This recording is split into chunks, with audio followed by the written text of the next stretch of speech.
দর্শক আসসালামু আলাইকুম, আশা করি সবাই ভালো আছেন। তো আমার আজকে যে ভিডিওটা নিয়ে আসছে, এই ভিডিওটা আসছে হলো মশা মাছি নিয়ে। তো দেখতে পাচ্ছেন মশা মাছির কম প্রচুরই চাপ। তো কারণ এই ফাল্গুন মাস এবং চৈত্র মাসে দুটো মাসই মশার খুবই চাপ থাকে। তো চাইলে আমি যে জিনিসটা ব্যবহার করি সেটাই আপনাদের দেখাবো। তো এখানে দেখতে পাচ্ছেন, এখানে এই যে বোতলটা আছে ফিনিশ।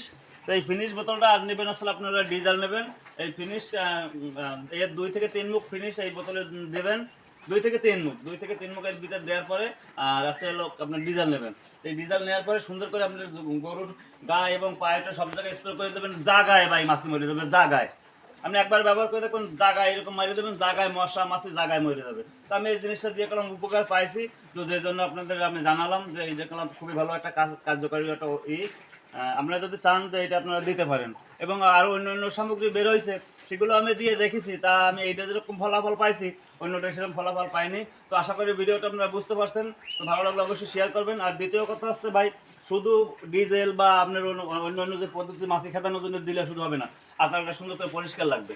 আর তাহলে ঘরের আশেপাশে খুব সুন্দরভাবে পরিষ্কার পরিচ্ছন্ন থাকতে হবে, ছেলে আপনার এমনি মশা মাছি একটু কম থাকবে। তো আমরা অনেকে দেখেছি আসলে আশেপাশে ভাই অনেক ময়লা আবর্জনা থাকে, যে কারণে মশা মাছি মোটে কমেই না। তো চাইলে আমাদের মতো এই জিনিসটা ব্যবহার করে দেখতে পারেন, আশা করি খুবই লাভবান হবেন আপনারা। কারণ কি প্রত্যেকটা খামারিতেই গেলাম ভাই মশা মাছির জন্য অসুস্থ হয়ে গেছে। কামড়ে চলে গরু বছর পাগল হয়ে যায়, লেজ দা বাইরে এই মানে গরু সুস্থ হয়ে দাঁড়াতে পারে না। তো আশা করি ভিডিওটা ভালো লাগলে অবশ্যই সবাই শেয়ার করবেন।